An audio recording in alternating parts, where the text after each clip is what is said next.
All right. Okay, so let me introduce Nate. Here, Nate. So a brief introduction. Nate got a PhD in Utrecht, and then I was a postdoctoral fellow, first in Cambridge, and then in Munich at Excellence Cluster. And after that, went back to the UK to Liverpool, where I was first a fellow, and then actually not, you told me it was a specific thing. Royal Society fellow, which is different than a normal fellow, and then a professor. And he got an ERC consolidator a few years ago. I believe that's now finished, right? Since a couple of years. And since 3 years, he's a Iker Basque professor here at the DIPC. And he's an expert in stellar cluster, small groups of stars. And that will be the focus of today's talk. Thank you very much. So thanks everyone for coming. And so I tried to model this talk a little bit on Silvia's talk. So she gave a talk a few years ago on supermassive black holes. And this is, we know that at the centers of most galaxies here is they're going to have a supermassive black hole that's a black hole of, maybe 10 to the 8, 10 to the 9 solar masses. And so she started at kind of the extreme end of very, very massive black holes and then moved lower down the scale to never talk into intermediate mass black holes. And I'm going to do the opposite. I'm going to start in stellar mass black holes, which is the smallest black holes that we know, and then move up towards the intermediate mass black hole regime. And so, I'll be focusing on black holes in stellar clusters. And then I'm trying to aim this a little bit at non-astronomers. So hopefully everyone can follow through. Feel free to ask questions as I go along. But the first thing I thought I'd address, well, what is a stellar cluster? A stellar cluster or a star cluster is simply a collection of stars that are held together through their own gravity without dark matter. This is what's going to separate them from galaxies. There's no detectable dark matter within them. And so it's just the stars are all going to move around each other. They're going to orbit each other in kind of chaotic orbits, but they're going to be bound together. And so these can take groupings of just a few stars down here, maybe a few tens, a few hundreds of stars, and they can be also very, very massive. So this is a globular cluster where it's got about 1 million stars all orbiting each other in a relatively small volume.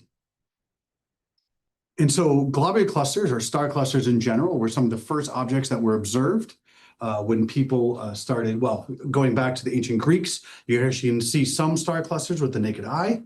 But when they started developing telescopes, the first telescopes by Galileo, one of the objects that caught his attention the most were in fact star clusters. And so he wrote, and what is even more remarkable, the stars, which have been called nebulous by every astronomer to this time, turn out to be groups of very small stars arranged in a wonderful manner.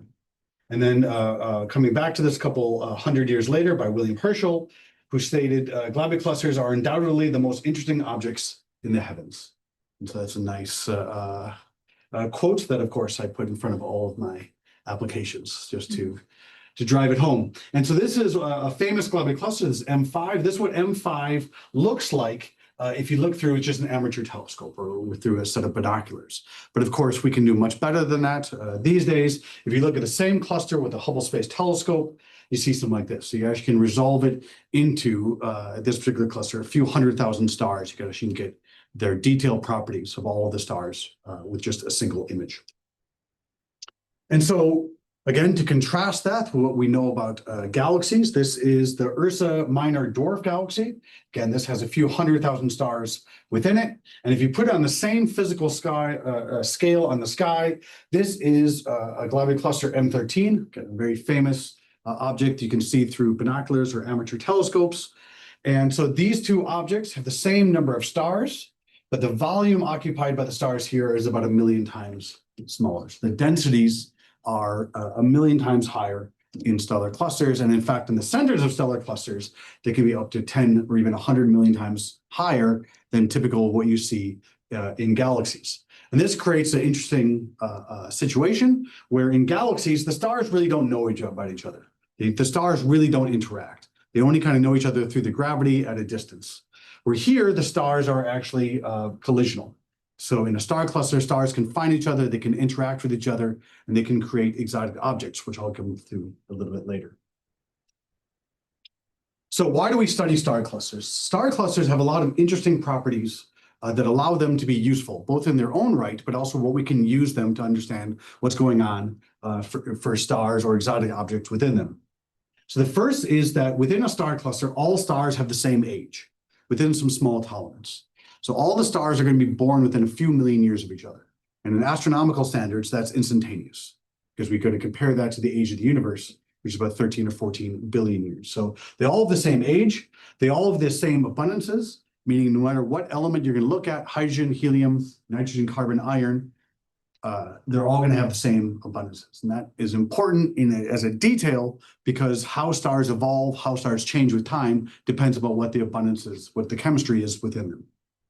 And within each stellar cluster, they have a range of stellar masses, but that is predictable. So you have a very few number of high mass stars, and you have a lot of low mass stars. And in the Milky Way, we have two kind of main types of stellar clusters. We have open clusters.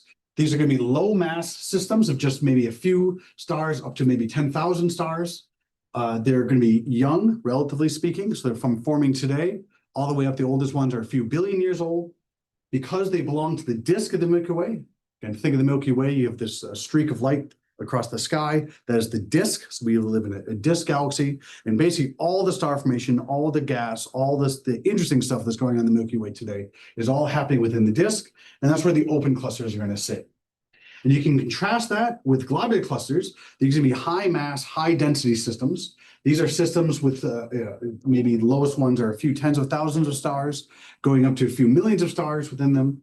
These are going to be all old. There's an age range, but they're all going to be about the age of the universe. In fact, one of the first major things that globular clusters were used for was to test the age of the universe. So they have to be younger than the age of the universe, but they are some of the first objects that formed in the universe.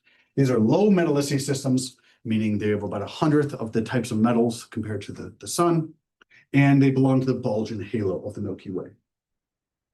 And so if we go out to our some near galactic neighbors, this is the Sombrero Galaxy. This is a bit of a strange galaxy. It's got a disk where it's forming stars within them, so you might find some open clusters within it, but it's actually an elliptical galaxy. Just you can see this going here, so it's a big spheroid, big bulge.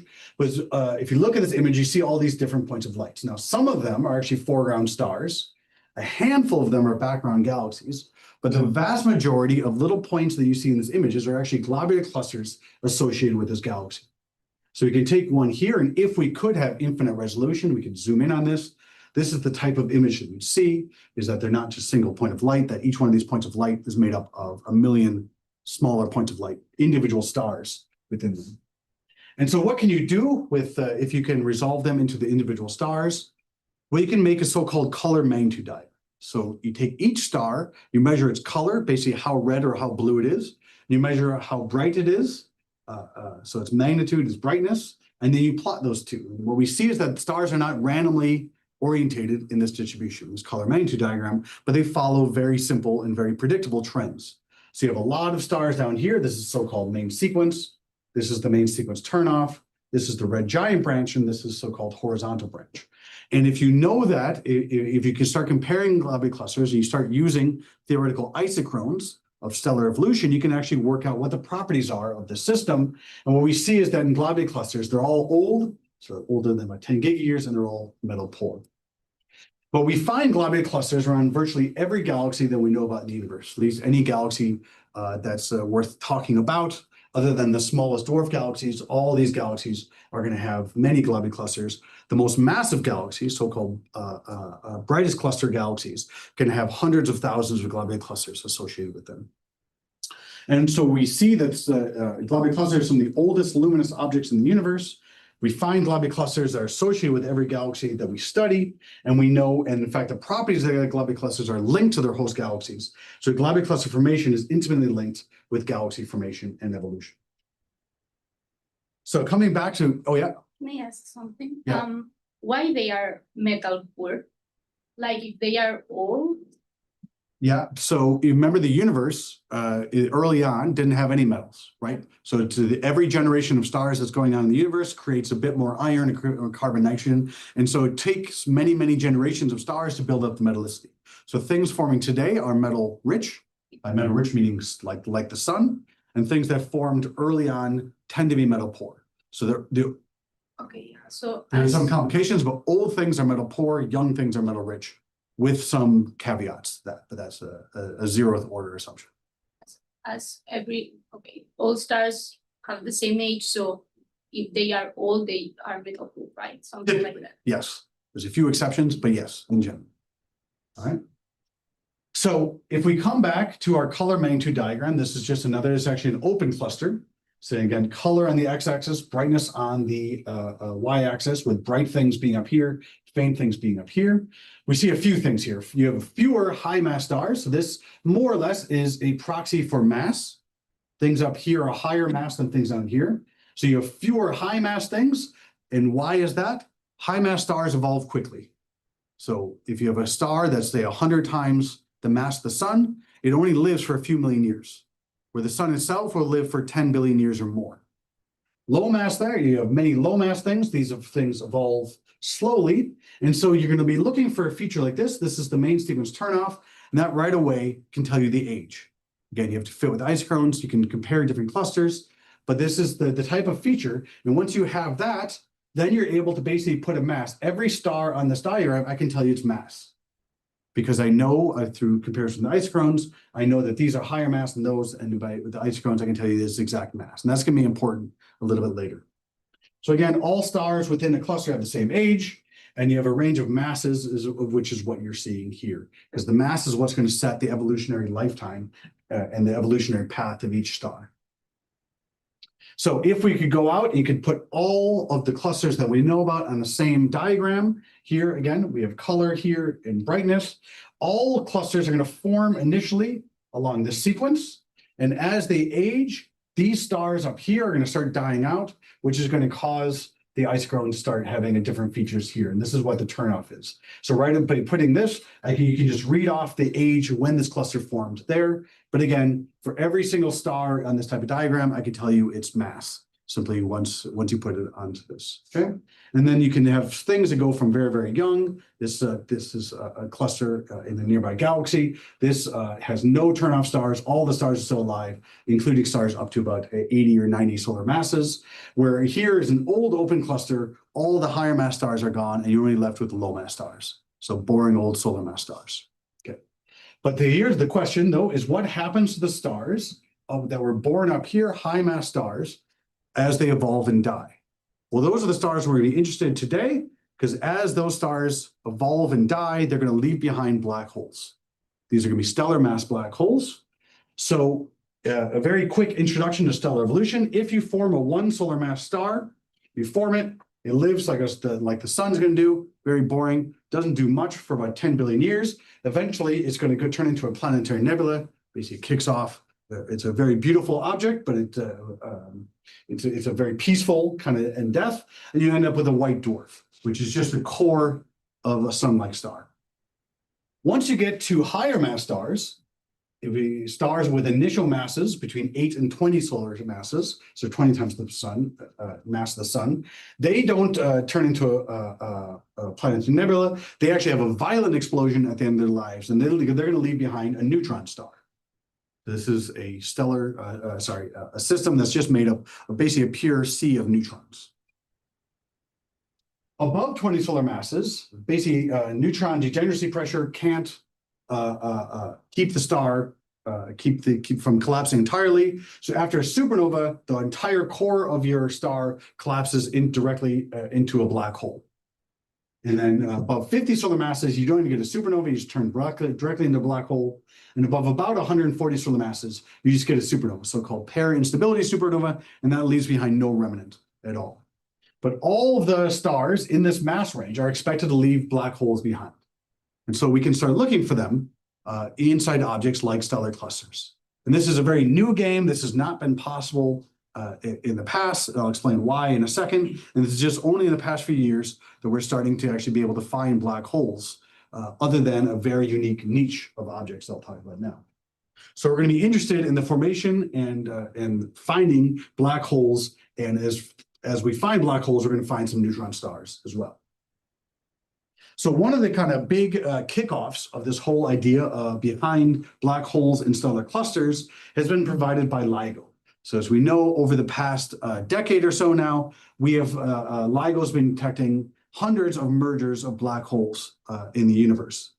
And most of these are, I mean, in and of itself, these are really cool because LIGO gives you the mass of each of the black holes and the mass of the final result.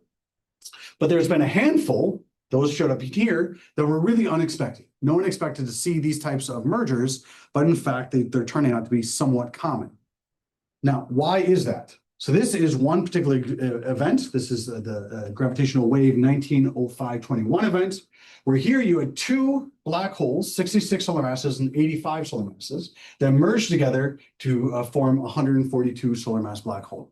And this was really exciting for two different reasons. The first is that this is officially an IMBH, an intermediate mass black hole, because it's more massive than 100 solar masses. So for the aficionados out there, this is a really exciting thing, just that there's a mass range where we didn't really have many black holes, between 100 solar masses and about 10 to the 5 solar masses. But from a star cluster perspective, this was interesting, is that these two black holes, in particular this one, shouldn't exist. Stellar evolution tells us that a single star can't make a black hole of 85 solar masses. Because the mass that you would need in your initial mass of your star to form a final mass of 85 solar mass black hole puts it in a pair instability gap. So it should have just exploded, leaving behind nothing. So and this one can be done, but with a lot of tweaks that wasn't expected. So how did these black holes form? Well, the idea here is from hierarchical mergers. And by that, I mean, each one of these black holes was formed by the merger of two other black holes, two more normal black holes that you would expect from stellar evolution. So in order to get to this stage, you already had 4 black holes, which merged to 2 black holes, which merged to 1 black hole. Now, if you calculate the probability of these 2 black holes, maybe they formed in a binary, so that's fine. But these two things then finding each other inside a galaxy, the probability is 1 in a trillion or less. Black holes or stars within galaxies do not find each other to merge and do this. This can only happen inside a stellar cluster. And that's what makes this very exciting. So very quickly on binaries, most stars are actually in binaries. So they can form at birth. So you just form 2 stars and they come together and they form a binary. And a binary is just 2 stars that orbit each other. So these are 2 stars orbiting each other as they're going around their host star cluster or just their host galaxy, whatever it is. But also in star clusters, as I say, stars see each other, they know about each other. So you can have infinite plethora of types of interactions. Here you have basically a binary, a third star comes in, it interacts, and it forces these 2 stars to come closer together. So now they're forming a tight binary. But you can have other situations where this star comes in, interacts with these 2 things, kicks out that one, and now this star is part of a binary. This star can come in and just blow this apart. So you have a whole bunch of different types of interactions that can happen within it. And this is important because this is the only way that we know about you can start forming some very, very cool exotic objects. So for example, you can do blue straggler stars. These are stars that actually merge together and you basically restart the life cycle, the clock of a star. So you take 2 old stars, you merge them and they turn into a young, newly born star. And we see a lot of these in star clusters. But you also can start forming really cool objects. And the 3 types here, you can have a low mass X-ray binary.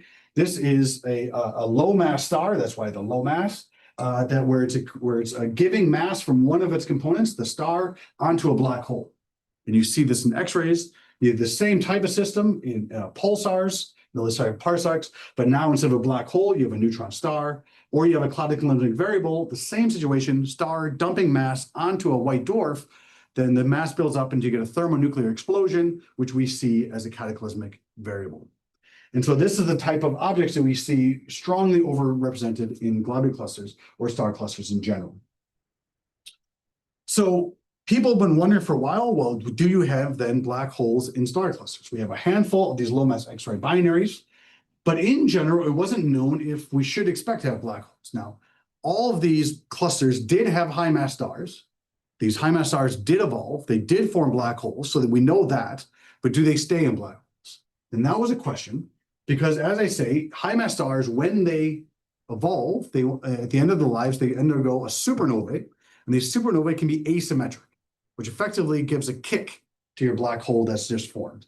And that kick If we measure some pulsars and some black holes that have very unique situations, we can estimate what their natal kick is that they actually can be quite big. So hundreds of kilometers per second, where the escape velocity of a star cluster is only maybe 30, 40, or 50 kilometers per second. So a lot of these would have just been kicked out of their star cluster. And so for a long time, they say, okay, well then star clusters are just not going to host black holes. And we have other effects. So if you have your star cluster here, high mass stars are shown in blue, low mass stars are in red. High mass stars turn into black holes. Black holes are going to sink to the center by so-called mass segregation or energy equipartition. And once you end up with a whole bunch of like subclusters of black holes in the center, these black holes can interact with each other and kick out black holes. And you might end up with, say, few or no black holes, so-called Spitzer instability within them. So there are a few reasons to believe that you might not actually find black holes in stellar clusters. Okay, so how are we going to find black holes? As I say, the up until now, we know of about 150 black holes in the Milky Way, in all except for 3, but I'll talk about those 3 specifically next. But up until 2018, all of them were found through this, is you have a black hole that has a companion, a binary companion, that's going to be dumping mass onto your black hole. That mass can't go directly in due to angular momentum, forms a disk around your black hole. The material is moving so fast, it heats up to millions of degrees Kelvin, and you can see it very, very bright in X-rays. So this is a great way to find black holes. However, this is a very, very rare phase. This phase only lasts hundreds of thousands, maybe a couple million years. So it's only going to be a few percent or less of the total lifetime of this system. So using this, if we find 150 of them, in fact, it's estimated that we might actually have tens of millions of these in the Milky Way, but we only see the tip of the iceberg, this really, really rare class of objects. So we need better techniques in order to do that, because to rely on this, you're going to see a very, very few. So another way you can do it is dynamically, and we're going to find the black holes through their interactions with visible matter. And how are we going to do that? We're going to use a simple, we're limiting ourselves again to binaries, but we're going to use the Doppler shift. So if you go back, go to your physics 101, what the Doppler shift is. So if you have 2 stars that are orbiting each other, you're going to see, if you're looking at me, sometimes I have 1 star here and another one's going around. Sometimes I'm moving towards you. So I'm blue shifted. Sometimes I'm moving away, red shifted. And we actually see these. So if you then go and get a spectrum, you see that the spectral lines of each one of these stars is going to be moving relative to each other. And we can use that. You can go through Kepler's equations, and you can work out the total mass of the system. Now, of course, we're dealing with a black hole, so that we can't observe spectral features from a black hole. But you can rewrite these equations if you have a very massive component, one that's invisible, and then just having one of these components going around the black hole. And you can do the same thing, and you can work out the mass, the combined mass of your system. Okay. So this has been known now for hundreds of years. So why haven't we used this to find black holes? Well, the problem is that getting a spectrum of star at random, say, okay, I think this star might have a black hole around it.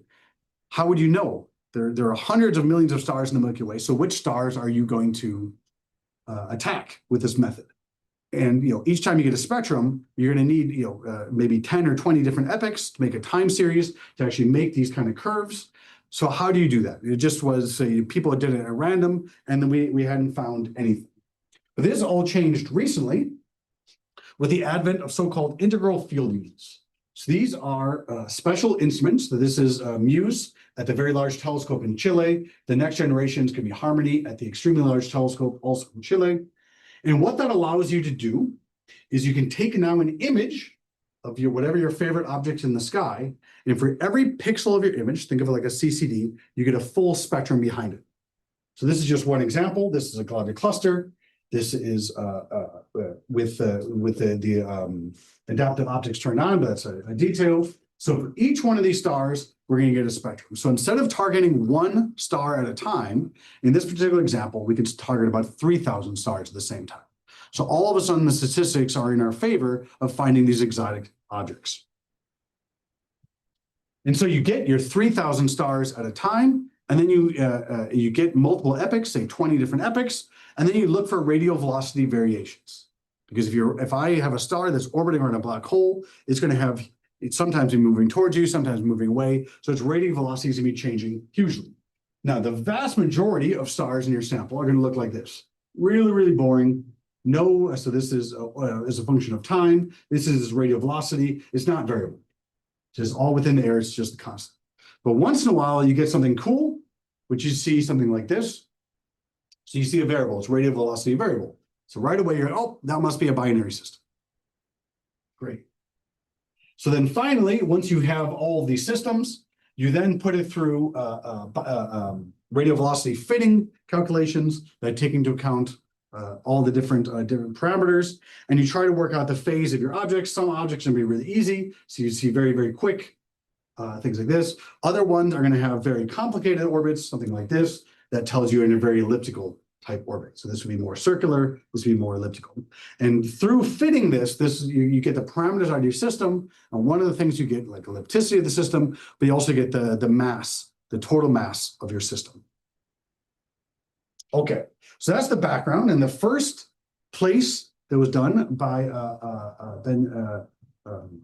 Giesers and Sebastian Kamen, they went to a fairly random globular cluster, NGC 3201. They did this method where they got a whole bunch of time series using news on different parts of the cluster. And they found, so you do that, so they got a few thousand stars. This is one, turned out to be one of the most interesting ones there. And you work out, and then you're able to work out the periods, and from that work out the masses of your systems. So they did that, and they found 95 binaries that they were able to characterize fully, getting their periods, eccentricities, and companion masses. And if we look at the companion masses, the vast majority of them are going to be low mass systems. So this is just, you have a bright star, let's say on your red giant branch, and it has a small companion around it, small boring companion. That's typically what we observe. And so, but it was nice. So this is, say, to fully characterize the system. However, they found a handful of systems that were really cool. And these are just 3 of them. This was the first one that they discovered, is where the companion had a mass of 7.68 solar masses, and then it has to be a black hole.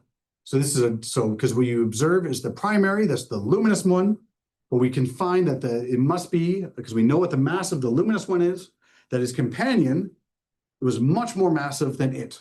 So you can work out what its mass was. Anything above 3 solar masses has to be a black hole. If it's between 1.5 and 3, it can be a neutron star. So they found 2 black holes and 1 neutron star in this system. And this was the first time that the first object they even went out to look at, and they found well, at least 3 black holes within their data set right away. And so this was the first anomalous detection of a stellar mass black holes. So they have found, say, the 150 black holes that have been discovered in the Milky Way to date were all due to X-ray binaries. So these are all going to be systems that were then accreting mass from their companion star. This is the first time that was detected just directly on the dynamics of the host stars. And so this is a non-accreting system, so we're not limited to that very, very unique phase where a black hole is taking material from its neighboring star. And so it's likely that we're only seeing, though, the tip of the iceberg. Since this result came out, the papers before this result said that most globular clusters are not going to host any black holes. But once they found a whole bunch of black holes, they can go back to their models, and now all of these models are saying we can have hundreds of black holes within this cluster alone. So it totally rewrote the rules of what we think black holes and what the dynamics are within globular clusters. So this is an ancient globular cluster. It's about 12 billion years old. It's gone through a lot of dynamical evolution, but they may have removed a lot of the black holes within it. So we thought next we'd go and we'd look at young clusters. So this is NGC 1850. This is a very young cluster. It's only about 100 million years old. So again, astronomical standards, very, very young. It's a high mass system, a typical globular cluster though. It's old enough though that all the black holes from stellar evolution should already exist, but it's dynamically young. So it shouldn't have had time for the black holes to be really kicked out of the system other than the natal kicks. So, but we went out with Muse again, and here we were able to study about 2,500 stars at the same time.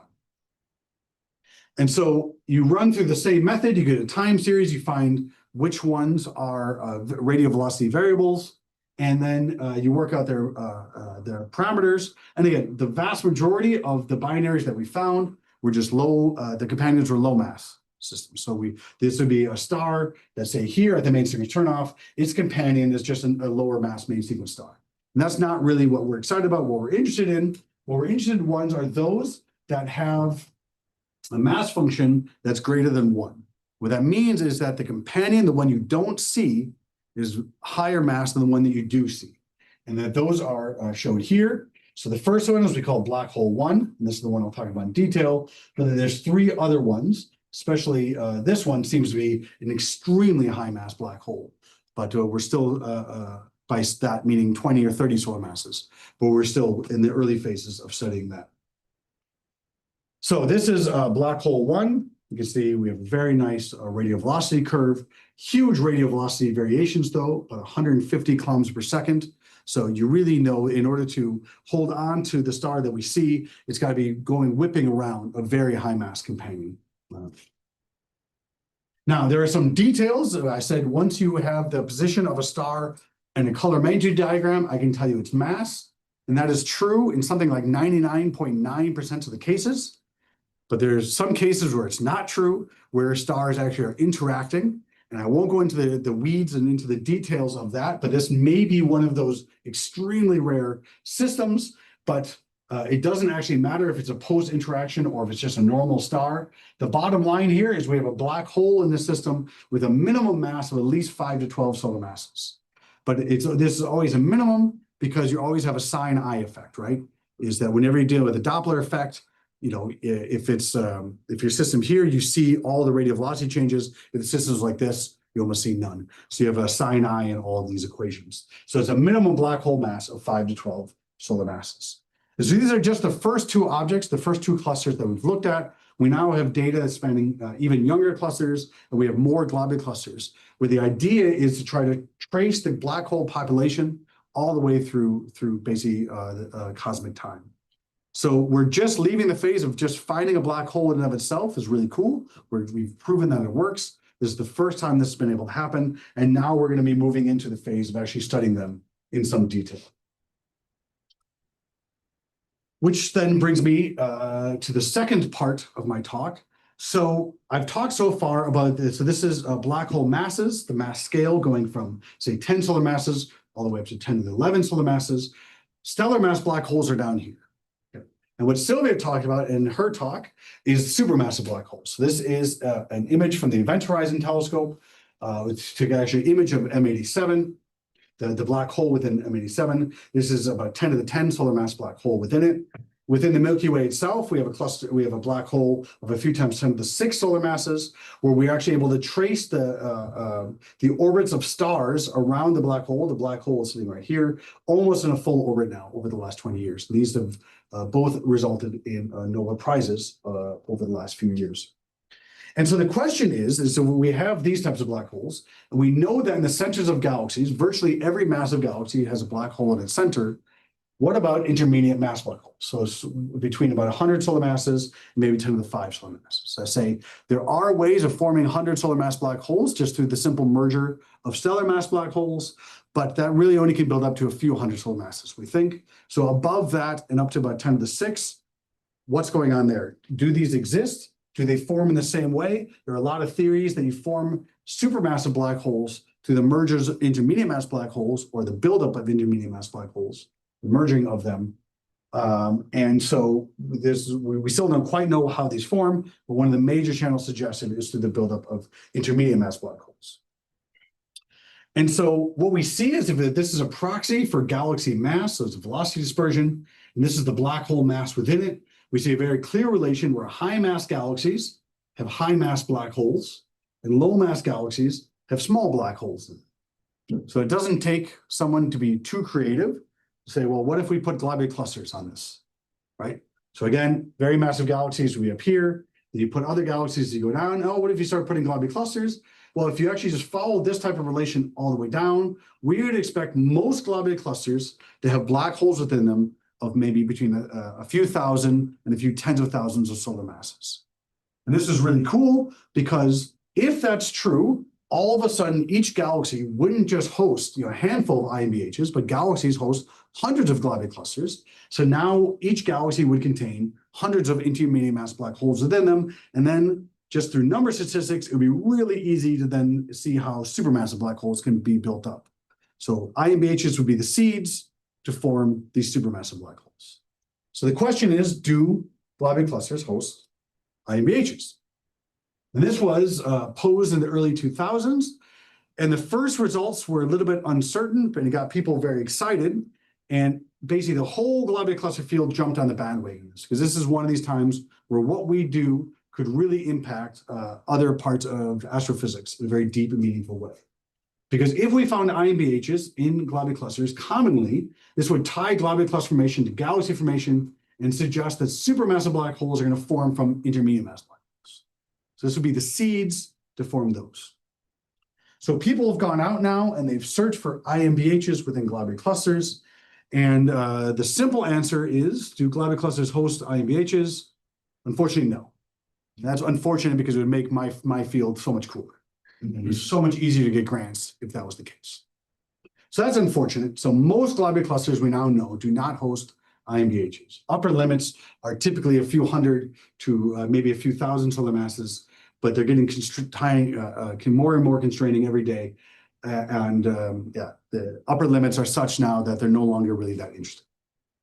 All right, so that's the simple answer. The more detailed answer is sometimes, because there's a type of globular cluster, a type of star cluster I haven't talked about yet, these so-called nuclear star clusters. So this is a recent image of a nearby spiral galaxy with the James Webb Space Telescope, M74. You can see beautiful structures within the ISM. These are all cleared out by supernovae. So presumably black holes formed in the centers of each one of these holes. But if you zoom in the center here, you see something that's very, very common within galaxies. Right in the center, you find a very massive star cluster. This is what's called a nuclear star cluster. And it turns out that a very high fraction of galaxies, including the Milky Way, host nuclear star clusters.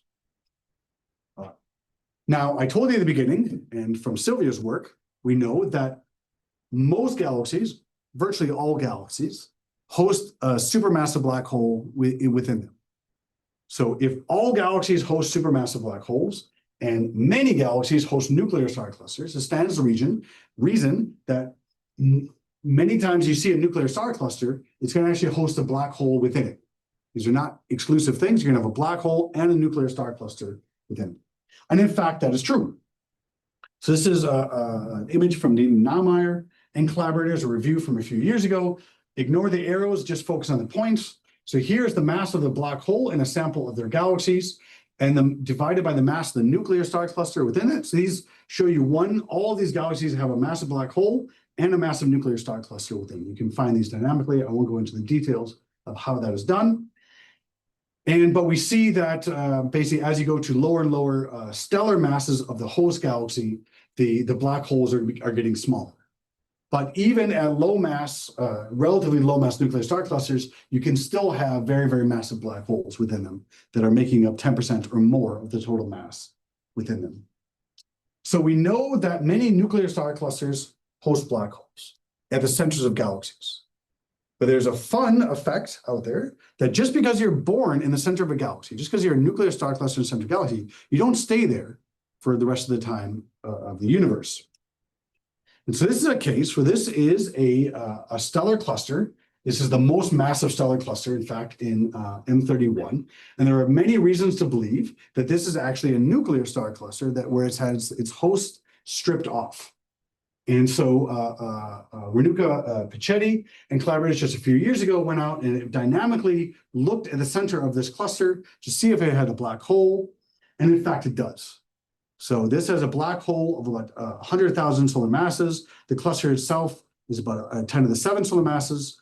So the black hole makes up about 1% of the stellar mass within this object. Now, there are other types of objects, so-called ultra-compact dwarf galaxies. that these are also now thought to be, after about 20 years of research, these are the remnants, the nuclear remnants of stripped galaxies. We see these a lot in galaxy clusters. This is just one example here. But we now, whenever we looked at these ultra-compact dwarfs, we often see massive black holes within them. So it's very common. And in this case, the black hole makes up about 10% of the mass of the entire system. And so these are all going to be the stripped nuclei of accreted galaxies. And we know that, if you're the nuclei, you almost certainly have a massive black hole within them, or an intermediate mass black hole within them. And so the question is, can we find nearby example of stripped galaxy nuclei that we can then study in more detail? And the answer is yes. So this is just kind of a toy simulation of the Milky Way, where we have recently accreted a dwarf galaxy called the Sagittarius dwarf galaxy. By recently, it started about 2 or 3 billion years ago, but it's ongoing today. And I'll show you a little fun simulation. So this is the Milky Way. You can see it rotating. And out of the corner here, you're going to see a dwarf galaxy fall into the Milky Way potential and start getting accreted by our galaxy. So here it comes. As it goes by, it starts getting ripped apart due to the tidal field of the Milky Way. Every time it goes to paragalactic passage, here's a big one. It gets heated up, and you start seeing these tidal tails that are then going to wrap around the Milky Way. That's actually how this object was discovered initially. And what we see is today is the main body of the Sagittarius dwarf galaxy has been ripped apart. But whatever's left, including a nuclear star cluster, is the reason why we then discovered it. It's actually sitting in the disk of the Milky Way. It's on its way through the Milky Way. But this particular case is a really fun one, because this one has a nuclear star cluster. It's a nuclear star cluster known as M54. And so we know it's the nucleus of the Sagittarius dwarf. This dwarf galaxy brought in a host of other globular clusters associated with it. But now what we know is that we shouldn't be looking at these. These are the boring clusters. These are not going to be hosting intermediate mass black holes. The best chance that we have to look is at the nuclear cluster, which is M54. Now, unfortunately, that work is actually ongoing, so I can't talk about that at the moment. But just say this is a assembly history of the Milky Way, where we can actually do better now. So this is early universe here, and this is how the Milky Way has grown over time. Over redshift. So this is 12 billion years ago, and this is today. And through the studying of the kinematics of stars through Gaia and also their globular cluster populations, we now know all of the major accretion events each time the Milky Way accreted a dwarf galaxy. So we know which dwarf galaxies came in. We know about their globular cluster populations. So, for example, which is M54, came into Sagittarius. This is the most recent merger. Came in just relatively recently, but we have other major merger events where they brought in nuclear star clusters.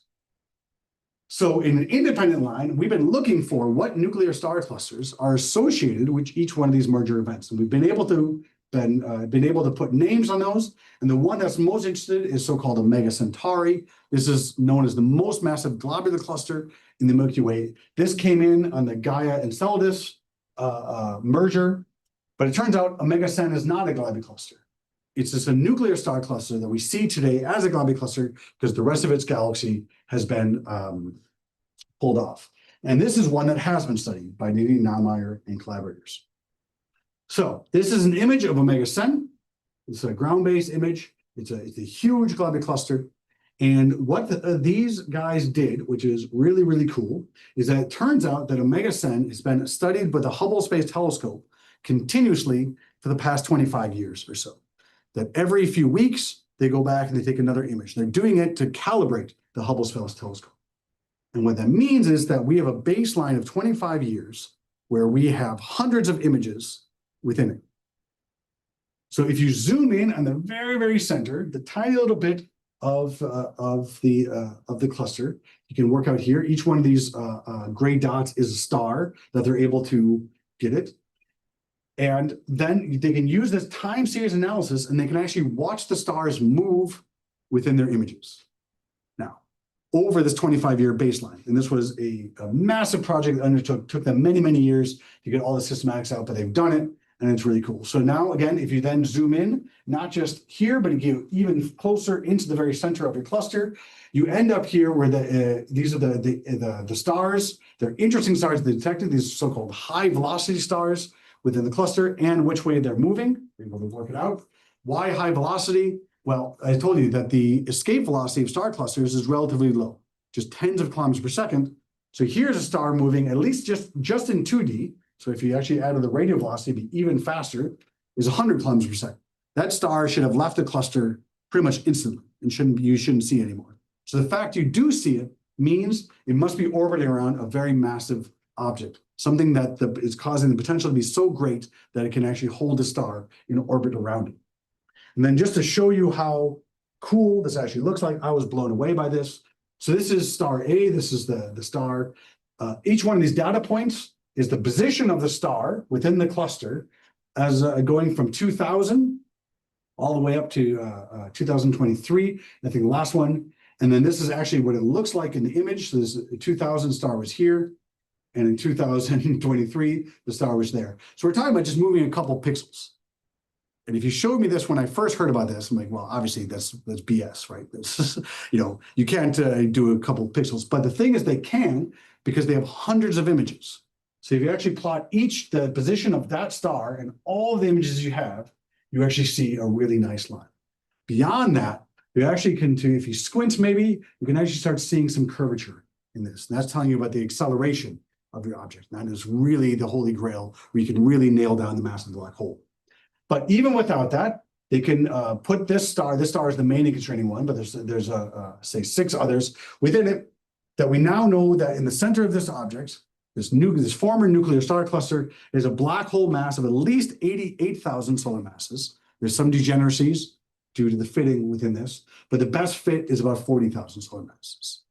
So the takeaway message here is that in fact, intermediate mass black holes are in fact very common if you can go out and you can find the remnants of nuclear star clusters. So this is going to be our best. If we go out now, they say there's other ones in the Milky Way and nearby galaxies. These are the ones we should target. And again, this result only came out late last year. So these are the very early stages. We're still in the discovery phase, but now we know what we're looking for. And we can start going into the detailed population statistics. And so just to summarize what I covered today, is that due to developments in instrumentation, in particular MUSE on the VLT, these integral field units, we can now dynamically find stellar mass black holes. So in the 2 clusters that have been studied so far, we found black hole populations in both of them. So we found them in the ancient globular cluster, NGC 3201, and also in this very young cluster. And we have now the data sets to look at all the clusters in between and even go younger. These are early days, so say up until now, say even this year, it's just been detection. Just detecting these has been a huge success. And we're really excited, but we're just starting to explore their populations. And that's where the field will be going over the next few years. Unfortunately, most globular clusters do not host IMBHs, so that makes it harder to get grants, but that's just a fact of life. However, we then can look at a subpopulation of globular clusters, so-called nuclear star clusters, that have had their host galaxies stripped through accretion onto the Milky Way or other nearby galaxies. And it turns out these nuclear star clusters, most of them are going to host black holes within them, and many are going to be in the intermediate mass black hole regime. And so these are going to be the prime target that we're going to, over the coming years, to search for IMBHs. Thank you.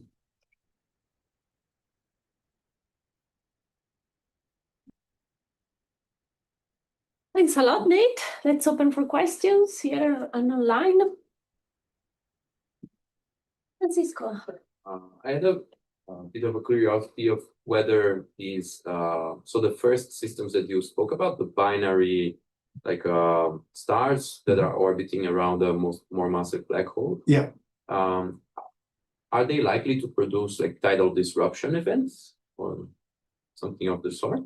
In some occasions, yeah. I mean, in a way, every X-ray binary is doing that, right? It's being disrupted by the black hole.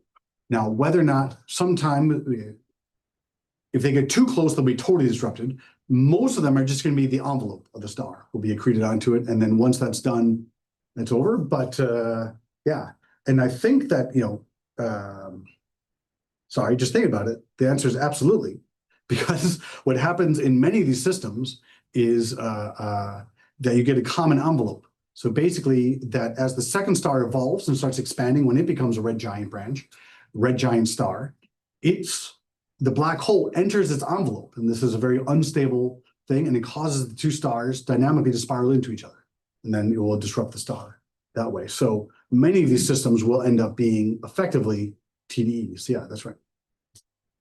I hadn't thought of it like that because these are two different fields that use different names, but it's the same process. So Although I'm not sure if they would have the same light curve. probably not, Yeah. because these are directly interacting, right? But yeah, but the physics is the same, and so there'd be a spectrum, which some might be similar. Yeah. Okay. Tamar, and then you. Like regarding these dynamical measurements for like getting black holes, maybe more on the like stellar mass black hole end, like we've got like for instance Gaia, which is measuring the proper motions of millions of stars outside of clusters, like in the like just general population.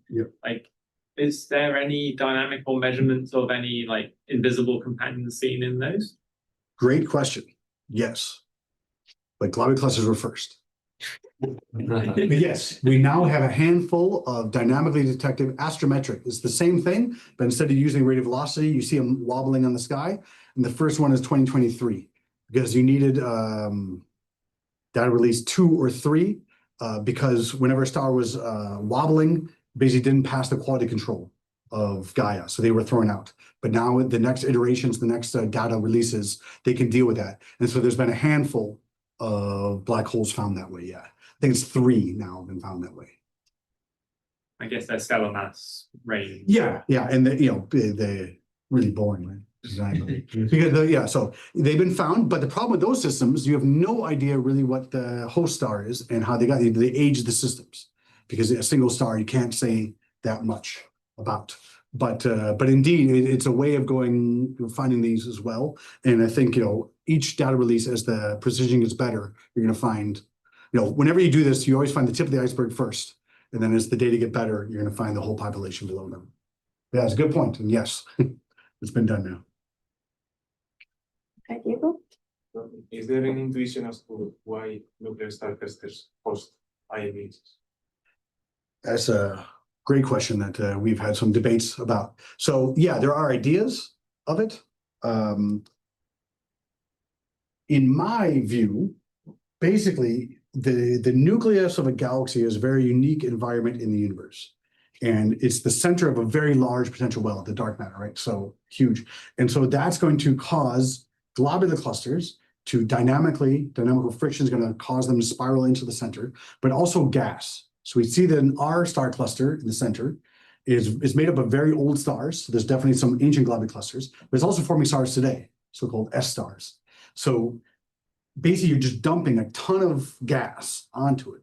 And sometimes that gas can fragment and form stars before, other times it just feeds into an IMBH. So it seems that IMBHs are going to form as kind of initial seeds early on in the universe, but that is still debated. But I believe that is the mechanism as of last week that was most favored, but this is really ongoing.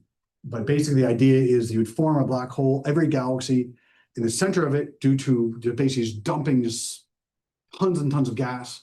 It collapses into a black hole, mechanism still to be worked out a bit, and then that's going to be your seed that then can grow to a supermassive black hole. That's the idea, but I think it's a big open question. Yes, sir. Yeah, that's a question that goes along this. So I know very little about it, but it sounded to me like you were these nuclear clusters were somehow interrupted formation of the central black hole of this small galaxy. Is it? And now I was wondering, is this the only way to build these very big black holes, the center of a galaxy? Yes. And or is there a difference between the center of a galaxy and a cluster that sits in the center of the galaxy? So are these two different things, or is it the same? So I said we hoped that it was all going to be the same, and so that's why we expected to find IMBHs in globular clusters. And I say the optimism at the end of the 90s, early 2000s, when I was doing my PhD, was people were first starting to look at globular clusters, and really was the expectations you're going to find IMBHs everywhere because it's the same mechanism. But it turns out it's not true. So it does appear that the centers of galaxies really are unique places. So these nuclear clusters, are they the center of the galaxy, or are they a cluster that has been in the center of the galaxy? So I don't know if I make. Yeah, I think I know what you're saying, but I'm not sure. But the nuclear clusters are there because it is the center of the galaxy. They formed around the center of the galaxy. And so most likely, in my view, but interrupt me if you have a different view, is that the IMBH was there first and then acted as kind of the seed of the central galaxy, and then you build up the stuff around it, the nuclear star cluster, the gas forming ring around it, but the black hole was probably the initial seed. I think that's a bit of a chicken egg still, no? Yeah, there's a lot of debate still, at least. I was wondering if you might hope to have collisions between IMBHs and be able to see gravitational wave events from them. There's hope for future experiments. Yeah, definitely. It's outside the LIGO frequency band at the moment, but IMBHs are in the LISA one. the merging. Yeah. Okay. Yeah. All right.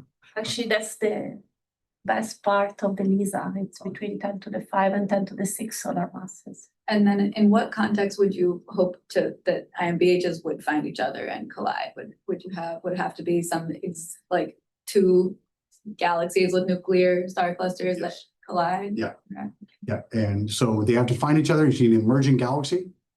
So for example, and then major mergers are easy. You have two Milky Way type galaxies, their nuclei actually find each other real quick. Now, you have a final parsec problem. You can bring the black holes really close to each other within a parsec, and getting them to cross over that doesn't seem to happen. That's kind of weird, but that through simulations, that is. For the Sagittarius, M54 is too far out. It's not going to dynamically spiral in. So you need, if you're going to create another one, it's got to be really close in. But, almost certainly this is happening because we see galaxy mergers happening all the time, and we see their nuclei come together very, very quickly. That was actually my PhD project of looking, and you see, within maybe 100 million years, if you have a major merger, the center is actually quite relaxed. The centers found each other, but again, on kiloparsec scales. But the parsec scale, getting them to actually cross over is still a big question. Okay, 1 second. Online, sorry, I don't see questions. I don't know if there are questions because I cannot see the things. So if online anyone has questions, just please unmute yourself and speak. Okay. In the meantime, Raul. So I wanted to ask you about your IFU black hole detections. So the highest mass black holes that you detected were at most 10 solar masses, right? So I guess we only detect a minimum mass, and the minimum mass for one of these is about 15 or 18 solar masses. So you're saying that there could be even more massive black holes? Yes. But why wouldn't you have detected them, right? Which shouldn't have been easier with the So there's two things. lines? The one we detected might be 50 solar masses. We can't tell because we only can measure minimum because of a sine-I effect. So depending on how the orbit is orientated to us, it could be up to 50 solar masses now. I don't know if that's likely. So you can work out what's the most likely orbit, 63 degrees, and then you can do that, and it's about 20 solar masses, but it could be more. And the second is that even though this technique is infinitely better than waiting for interacting binaries, it has to be a very unique situation, right? You have a black hole around a visible star where the orbit is such that you observe it within so the period has to be days to weeks, months, the maximum. So if a black hole had a star going around it that had a period of 2 years, we wouldn't detect it. And so we only see, we see a very biased view of the black hole population to date. Well, remind you should be able to correct for those biases, right? I mean, at the end that just... Absolutely. Yeah. So we get more data, but at the moment, I can extrapolate. For example, one of the greatest things I came across preparing this, I couldn't remember how many black holes are in the Milky Way. 150 have been detected so far. And I found a paper saying, okay, you take that, you correct for the biases. So how many black holes, stellar mass black holes, do we expect orbiting the Milky Way, within the Milky Way right now? 150 million. So they've extrapolated from 150 to 150 million. And that, so obviously, it could be, the extrapolations are so many orders of magnitude that they're basically crazy. And that's the regime we're in at the moment. Okay. So my question was more in connection with the LIGO detections of 100 mass black hole mergers. So whether you still think that they could normal stellar evolution could still eventually create those. The only viable idea right now is through globular clusters, through this hierarchical merging. Yeah. So I haven't seen any other. But are they sitting in globular cluster? I can't tell. I Yeah. can't tell. You can tell. Yeah. Why not POP3 remnants of them? That's a detail, but basically, yeah. So POP3 stars are the so-called first generation of stars. They're just theoretical. We think they existed. They may have been very, very high mass stars, hundreds, thousands solar masses that may leave behind a 100 solar mass black hole. It's all very theoretical. So in principle, but in practice, if you do that and you say, okay, well, I have then a POP3 binary, because that's what you need, and then have that in a situation where it only merges today after 12.6 gig years, is that it's a super, super narrow window, because either binaries are going to be unstable and merge very quickly, or they're too far away from each other and then they live forever. So to get black hole mergers in that particular scenario would be extremely fine-tuned. So we don't think that is likely. Okay. Then we can close here and maybe chat more outside. Okay, thank you.